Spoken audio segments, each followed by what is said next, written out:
Μπορείτε να επαναλάβετε, παρακαλώ. Αχ, Θεέ μου, πώς θα συνέκρινες τη δομή και τη σκληρότητα της μεσοκυτάριας ουσίας στον χόνδρινο ιστό σε σχέση με τον οστίτη ιστό? Το ξέρεις τώρα? Ξέρω σίγουρα ότι ο οστίτης ιστός είναι πιο σκληρός και ο χόνδρινος ιστός είναι πιο μαλακός. Σωστά? Σωστά, για πέταμα είσαι. Μην περιμένεις να στο πω εγώ, εσύ πρέπει να ξέρεις. Γιατί είναι σκληρός ο οστίτης?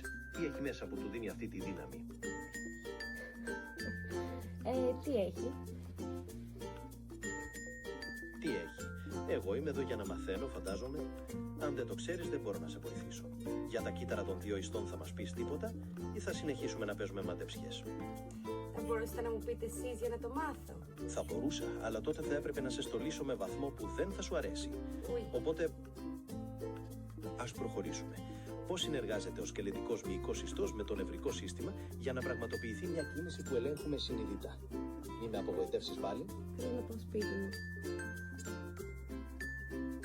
Θέλεις να πας σπίτι σου? Εγώ να δεις πόσο θέλω να πας. Αλλά πρέπει πρώτα να τελειώσουμε. Για πες για τη συγκίνηση. Πώς γίνεται? Το νευρικό σήμα ή πώς φτάνει στο μη? Ο εγκέφαλος στέλνει το νευρικό σήμα στο μη, νευρώνες, νευρικά κύτταρα. Νευρώνες, νευρικά κύτταρα. Μπράβο, ανακάλυψες τον τροχό. Το θέμα είναι πώς ακριβώς αυτό γίνεται. Τι στέλνουν αυτοί οι νευρώνες? Σήματα. Σήμα? Πώς? Σήματα? Τι είδους σήματα?